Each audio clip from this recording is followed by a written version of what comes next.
Yes, good afternoon, everyone. You know, it's a subject I want to touch on just to help kick off the year of 2019. And I just want to say, you know, this video does not, reflect the platform of Operation Exodus, Mississippi, which I'm speaking from, uh, or which I speak from, rather to say, as well as represent, and nor nor does it reflect the opinions of others as myself that's coming from this platform of Operation Exodus, Mississippi. But I just want to say this,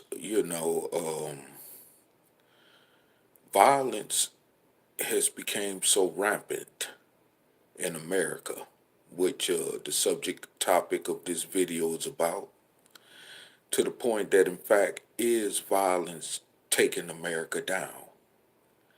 Is it the part of the core catalyst that's going to bring America down? I mean, this is a very important topic of subject wise, because when you look around every day in the news, whether it's in mainstream media or social media and all that other good stuff, whether it's the entire cyberspace web, um, this definitely brings things into questioning, about whether America is in fact being pushed more faster to its demise with the help of the setting of the violent trend that's taking place throughout this nation.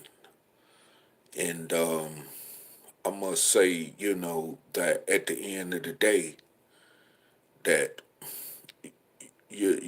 when I look around, just like for one instance, this past weekend, over the weekend, I've been checking out in the news as far as violence going on around the country and different stuff like that. But I'm gonna also say this too, is that it kind of really what drove me to make this video was because like over this weekend I was reading online where it was a young 25-year-old brother, who's half my age, younger than myself. And I remember when I was 25 years old, I was sitting, in a penitentiary, because of unfortunate choices that I made in my life. Okay. And, though that has come to pass, and I've moved on from, that mistake, as well as other mistakes that I would even further go on to making in my life that will cause me more unfortunate headaches, similar to that situation which led to my incarceration, which I was still incarcerated by that time in my life, at the age of 25. And but anyway, when I seen this guy, you know, and I'm saying to myself, now, I'm old enough, of course, to be his father. And I'm thinking to myself, wow, this man, 25 years old, out of Chicago, Illinois, stabbed his own 67-year-old mother multiple times, and then threw her in the garbage dumpster where her dead body was discovered at by authorities. And then, I'm seeing all this shooting and killing of other darker skinned people who are descendants of slaves born in America. And happening down in St. Louis. And I mean, the violence is senseless. Then I'm checking out where two brothers was charged with a drive-by shooting, which turned fatal. That followed the argument at a local liquor store front in Kansas City, Missouri. And then, I see where, a 9-year-old boy got shot in Chicago over the weekend. No, in Atlanta. In Atlanta. Matter of fact, during the New Year's celebration that just passed.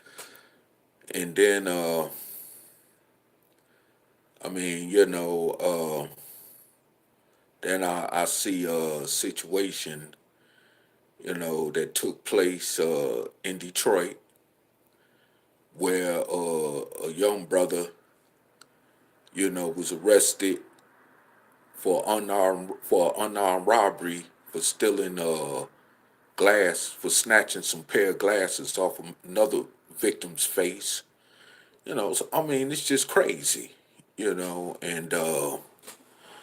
it's like, I mean, where does this end?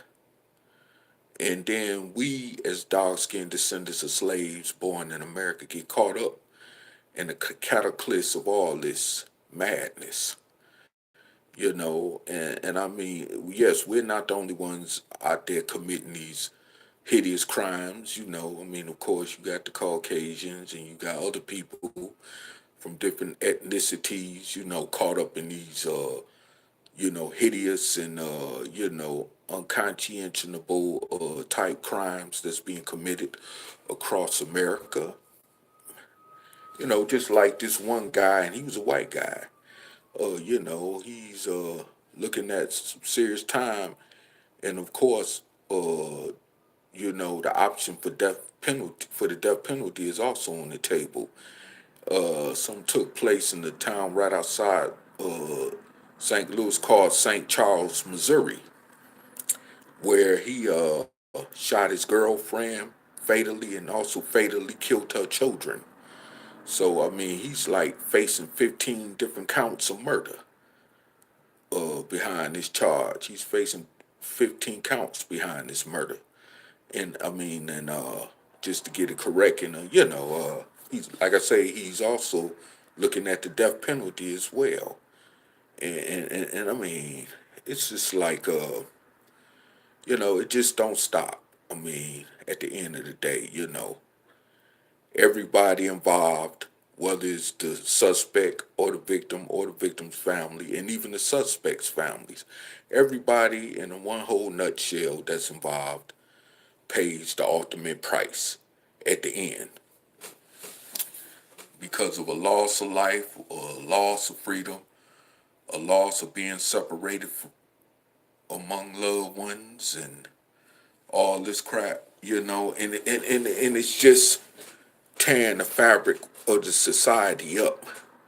And of course, when we look at the root of it, it comes from the construct of what this society was built on, let alone which was slavery, lynching, oppression, and all this other good stuff, but well as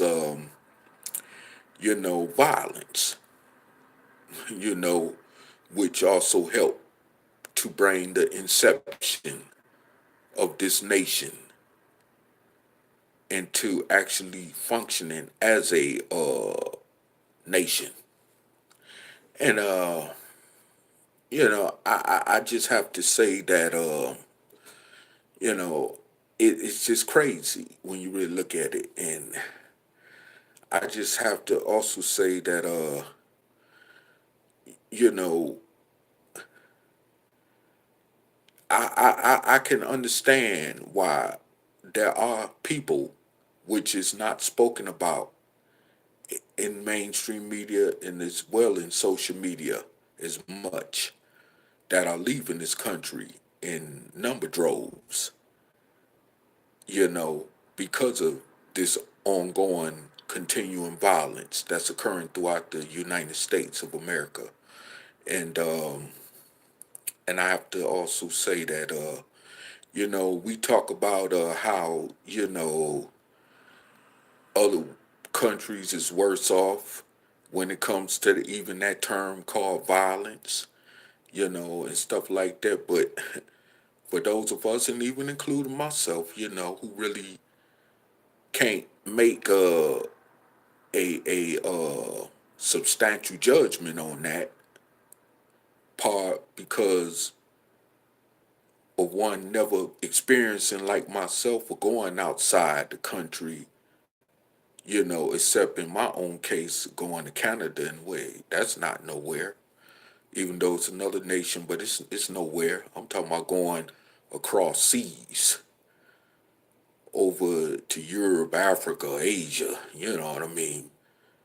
Even in the Caribbean, places like that, but across seas, really seeing some things for myself. Yeah, I've heard about places like right up under us, south of the border of us, far as Mexico, is concerned.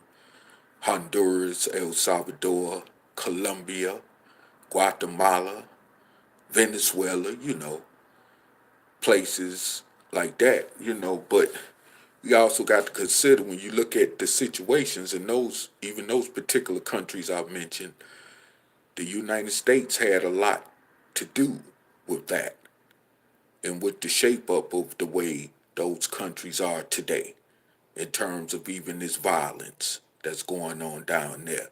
And of course, the poverty plague and that produced that violence in those nations that I just mentioned. So like I said before, but overall, or what America don't have influence over as much as certain as they do certain other places around the world. I can't say that. I can't speak on that and say well everywhere, outside the United States, violence is more prone and all this other stuff, because once again, like I said, if American policy was not so entrenchedly involved, just like look at Iraq, look at Syria, look at Yemen.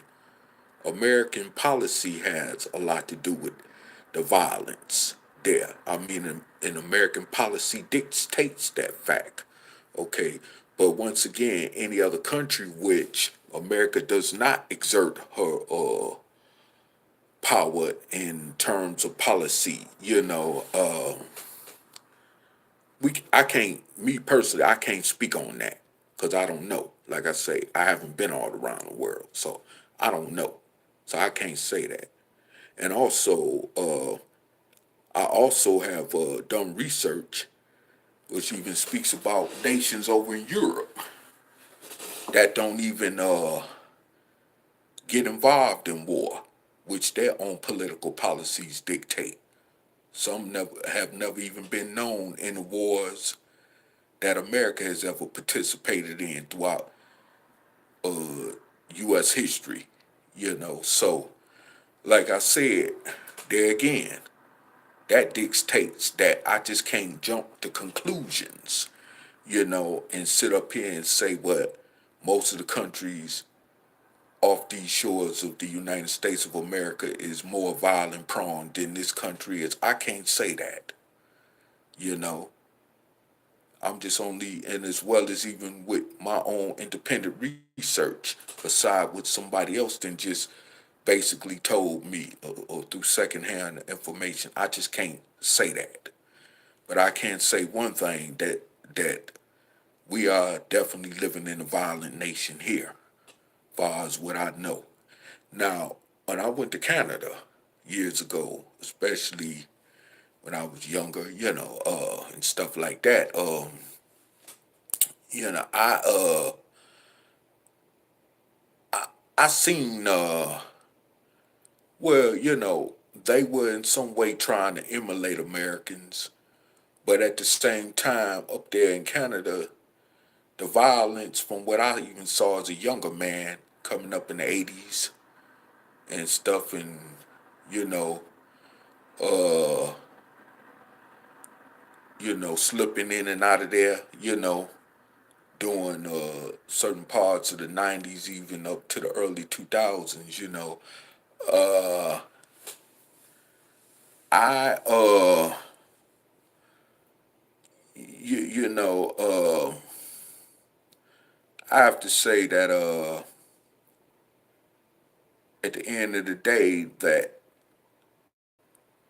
I can't even compare Canada, although who's our neighbors north of this border, I cannot even compare them in terms of being a violent country like America is. And of course, it's not that many people there, with 30 some million people compared to close to 300 some million people down here in the United States. So I can't really, say that either, as far as Canada is concerned. But however, you know, when I look at the whole situation of the matter, we are a very, very, very, very, very, you know, violent country for those within this nation who knows what's going on and recognizes what's going on would, I'm sure, concur with what I'm saying, you know. And the thing is that I like I said, we're living in a place and in a time where violence is becoming more incorrupt to soon where we might even see it entering more into becoming prevalent in the politics of this country. And I'm not talking about as far as policy making go. I'm talking about among even those of the high hierarchy of of this nation. So like I said before, we got to recognize, what's going on. We have to really recognize what's going on in this country, and stop playing with ourselves. You know, I mean, we really got to stop playing with we really got to stop playing with ourselves and start really playing it safe out here in these streets, because these streets are even becoming more dangerous even in smaller cities like the one here that I'm living in, uh and that's just and that's just simple as that. I mean, it's just that simple. I mean, we have to start playing it safe, and protecting ourselves to the best way we can, and realizing that this is serious and that we cannot be trying to be comfortable in our situation, especially, dealing with the situation, as far as I mean, what's going on here. So like I said before, I mean, it's just crazy. It really is crazy, what we're dealing with here in this society. And we have to, become more accustomed and used to protecting not only ourselves but our families, and you know our elders especially. I'm sorry, I was just texting someone something, because I'm not gonna be here for too long. But anyway, I was just texting something. So sorry for the interruption. But anyway, as I was saying before, it's just looking so bad right now around this country. Everywhere you go, every major city you go to, you get off the Greyhound bus, you get off the plane or whatever, and you seeing all this stuff going on with drugs, violence everywhere around you. Even when I went to St. Louis, as I've been familiar with St. Louis in the past, recently I went to St. Louis. It hadn't looked too much different where you had the drug addicts downtown hanging out in the Greyhound bus depot station, and then right around in that near area vicinity, you got the drugs, and of course, which brings along the violence and all that stuff. And then the same thing in Kansas City, Missouri. I mean, Chicago. You got people that's been known to get robbed at the Greyhound bus depot coming into the city of Chicago. L.A., Los Angeles, the Greyhound bus depot, the same negativity. Plus you got Skid Row right up the street from the Greyhound bus depot in L.A. So like I say, man, it's just it's just crazy. I've New York City, especially when Times Square and 42nd Street was off the chain back in its heyday. You seen the same thing. And then I could even talk about places like even Atlanta, Georgia. It's the same situation. You enter in that city, there it go. Everything you want to know about what produces violence, crime, is right in front of your face. That's one thing, Savannah, Georgia. You know what I mean? Jacksonville, Florida. The list could go on and on and on and on. I'm saying, so, the whole situation of that matter is that, and by the way, Detroit, too. Detroit, Toledo, Ohio, Columbus, Ohio. It don't make no difference. Louisville, Kentucky. It just simply don't make no difference. As soon as you walk out the bus station, Greyhound bus station in Louisville, you turn around, you look toward Muhammad Ali Boulevard, and then you got all this riffraff going on, around you and all this stuff. And so I'm like, wait a minute, hold up. It's like I'm saying to myself, damn, you know, what kind of country, in fact, am I living in?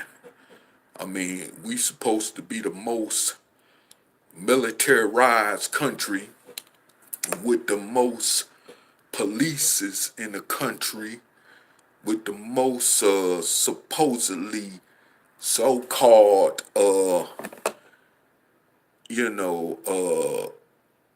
fairest justice system, according to those that enforce the policies of this nation, would say.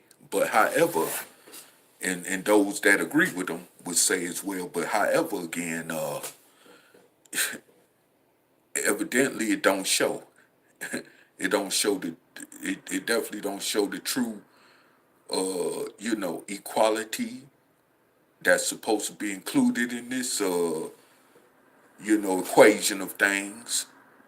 It don't show the true justice that's supposed to be included in this equation of things. It don't show none of that in terms of equality. So, like I said before, where's the equality at in all this? Especially when you want to talk about it involving dark-skinned descendants of slaves born in America, which we could see every day, which also contributed to the overall mass incarceration throughout the United States. Where dark-skinned descendants of slaves stand at is the most majority of when it comes to the so-called American criminal justice system, So like I say, at the end of the day, we're looking at a situation here that it's just not just. And until, you know, a change in that comes, we're gonna continue being just the type of nation that this is just gonna continue being the type of nation it is. And until we as dark-skinned descendants of slaves born in America carve out a whole entire different reality than what we exist in now as a people, you know, uh, from worse to better, then we're going to continue on experiencing what we're experiencing. And that's just that simple, you know. And whether we want to accept that or not, whether we want to accept that or not, you know what I'm saying? I mean, it's just that simple. We cannot keep playing with this reality whatsoever. We just can't. We're living in a very violent society. We can't even get off the plane in peace. We can't even, get off the bus in peace when we enter a city. We can't even go home in peace, whether we going home from work or a party, or whether we're going home from school, whether we're going to school, whether we're going to work. I mean, we might get caught along the way, and you know, may end up dead. Just because I'm just saying, just because of the climate that produces violence, such as even the alone tensions of violence in this nation. And everybody. Now you got everybody dag nearly.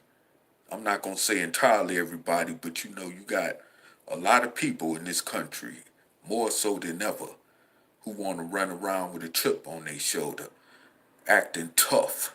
Everybody just finds it a need to want to be tough. For what? For what? I mean, you don't care nothing about, even if this type of foolishness amounts into amounts to you losing your life or even your freedom. I mean, you just don't care. A lot of us just don't care. And unfortunately, among us as dark-skinned descendants of slaves born in America, that also is in fact a truth that cannot be disputed. And the thing about it is that, like I said, we have to understand and realize that we have no chance of making it once we continue, with that ongoing mentality, that produces what comes out of us as a people, and also too, we cannot even carve out a more sensitive nor safer future for our generations to come behind us because of this. And I come to find out because when I was watching a document, well, it was a video, somebody was talking about the assassination of Malcolm X. As a matter of fact, Brother Talik, who I'm assistant to here at Reality Temples of Ministries on Earth and Operation Exodus, Mississippi, I think he was discussing the Nation of Islam's involvement recently in the assassination of Malcolm X. And I seen one tweet comment in the comment section where brother did make a very sound off point that niggas was killing each other during the time of Malcolm X assassination, which that was definitely one way of proving it. And just like they is today, like the brother basically said. So you think, you think about it, you want to talk about the millennial generation of today, my generation I came from in the 80s, but, you know, at the end of the day, what did those who came from the generation of the 1960s do? Because obviously, we ain't learned nothing from that point in time, or else my generation from the 80s wouldn't have ended up being the way it is, even to this day, to the point of where the millennial generation that came after my generation is today.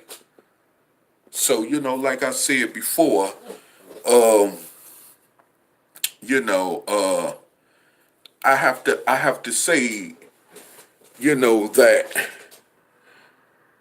what difference did those brothers and sisters in the 1960 generation make so that it will prevent my generation from not ending up the way it was, or the millennial generation, once again, that came after my generation?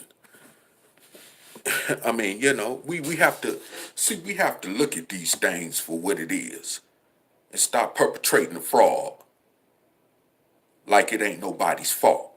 And I'm not, and I know you want to sit up and say, oh, okay, now here we come with the cast and blame game. No, that is not necessarily where I'm coming from. I'm just telling the truth.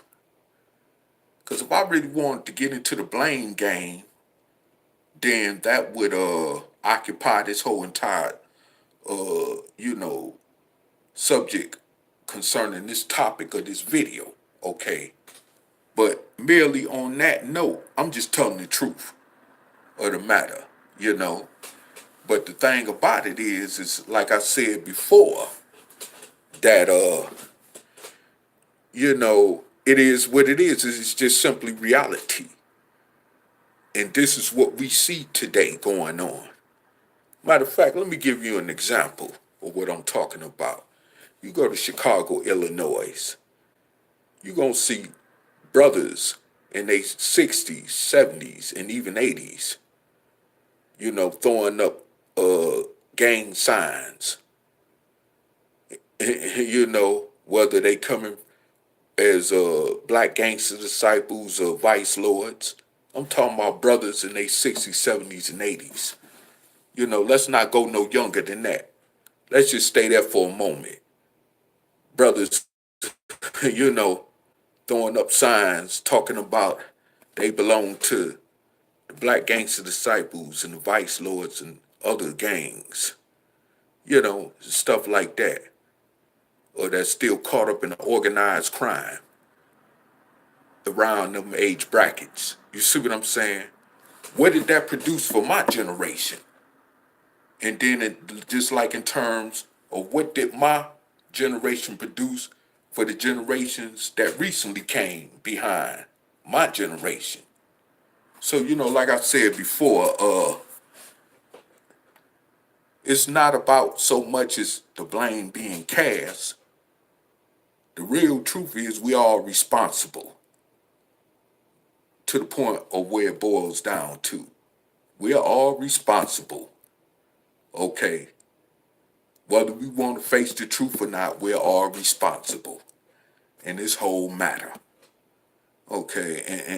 And I mean, the thing with that is that, and another example is you go out to LA, you know, for those who's from the West Coast, so that knows the truth for why I've even heard this come from, have said basically the same thing, where you got brothers in their 70s and 80s still throwing up Crip and Blood signs on the street corner, standing on the street corner throwing up Crip and Blood gangster signs.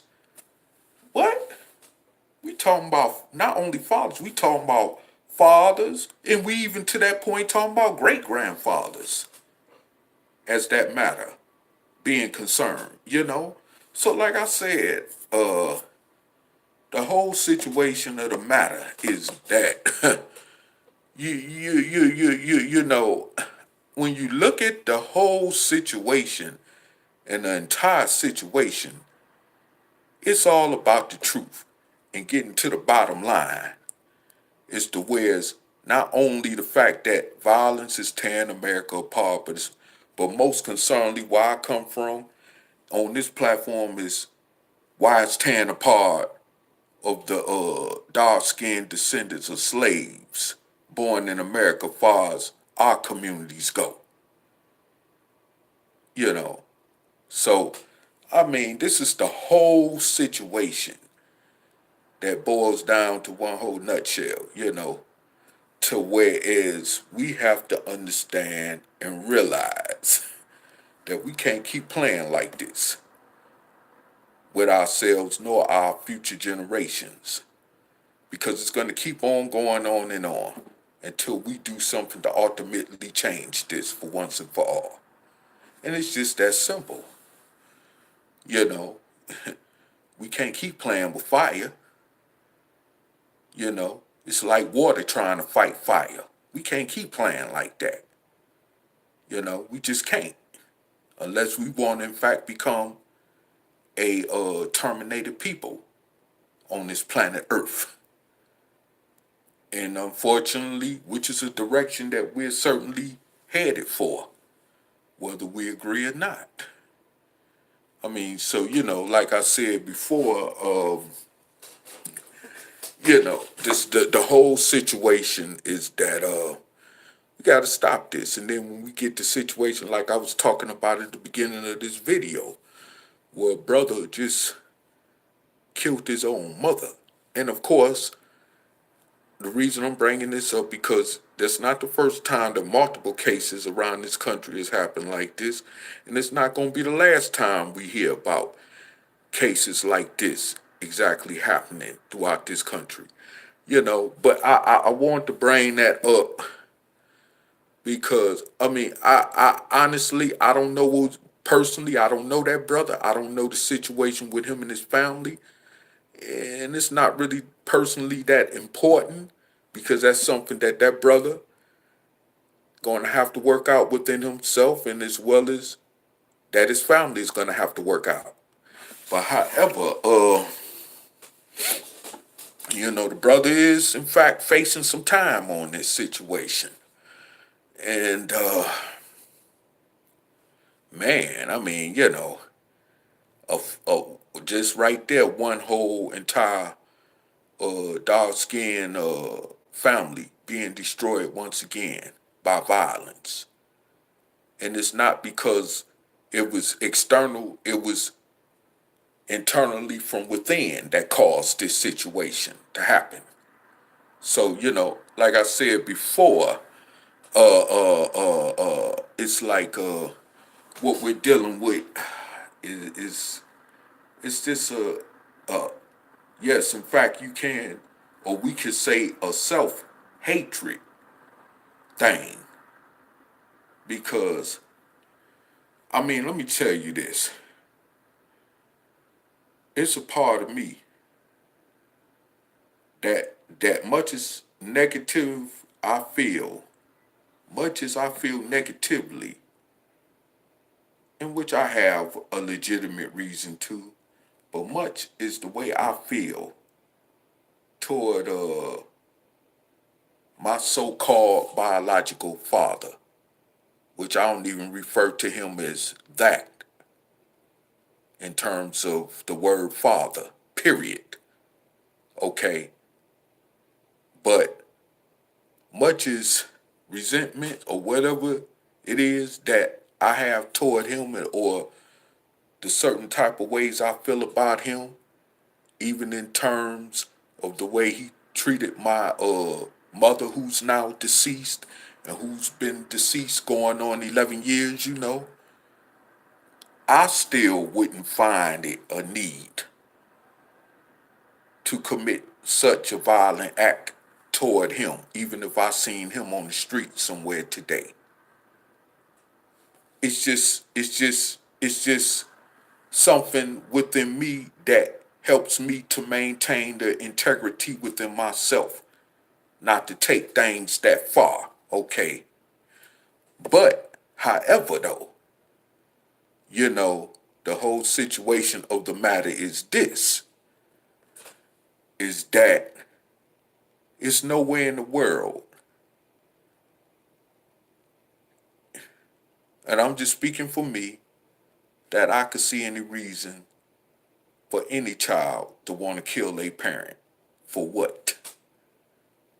You know, for what? For what? But once again, I'm not trying to judge. I'm not trying to be self-righteous, because I'm not. I'm not trying to be righteous nor self-righteous, especially. And the difference between righteous is one who's living the way of righteousness and one who's calling themselves or proclaiming themselves to be so righteous, like they do don't stink, okay? No, that's not in my case. So don't take it as that's where I'm coming from. But all I'm just saying is this, is that you know, once again going back to what happened to the brother, something must have happened along the lines to bring that brother to that point. And like I said, hopefully that can work itself out.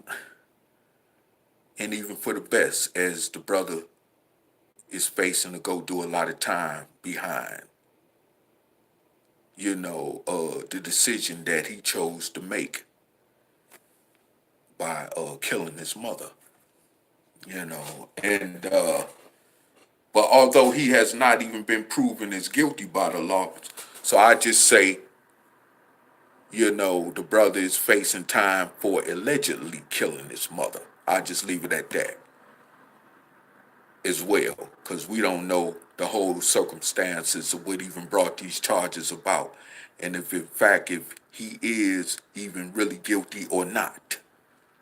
Okay, let's just give brother the benefit of that doubt. But when you hear stories like this just it's like I say, sometimes stories like this drive me to this point, and even along with other situations when it comes to violence among us as dark-skinned descendants of slaves born here in America, that makes me want to point certain things out in videos like this, because I mean it's just crazy. It's really crazy as far as what's happening with us as a people. But listen, I must depart because I got something to go do. I got to go do something and I have to leave out. So I must depart, and I just hope those of you who watch the video in cyberspace, and also in the comment sections, you know, take in what I'm saying to be a viable learning lesson. And let's not even be so quick to jump to conclusions as to certain things I'm speaking on. But let's just take it with a grain of salt, and even give certain things a benefit of a doubt, and just have an open mind to what I'm talking about, because this violence is getting so out of hand in America, you know, with all these religions and religious institutions that's even within our communities, definitely ain't doing nothing to solve that issue, nor to bring a resolute answer to that problem. Okay, so that's also another reason I wanted to point out something, so that I could let you know that somewhere down the line, we as a people fail to have a ultimate answer. But the platform I come from, I know it does have an ultimate answer, but that's if those who are willing to stop being stubborn, bullheaded, get on the soul train, as our brother Talik would say, so that we could commonly, on a common one accord, put our ideals together to make this ultimate answer happen, as far as the platform of Operation Exodus Mississippi, and from which I speak from, is concerned. So, like I said before, I just wanted to bring that into fruition, and as well as on dealing with this topic in discussion, in terms of where we need to go to prevent this from even happening, definitely to those future generations that should come behind us, because they're the most important parts in this factor or equation of things being concerned. So, like I said, I'm going to leave y'all, with the words of peace, love, peace, and soul.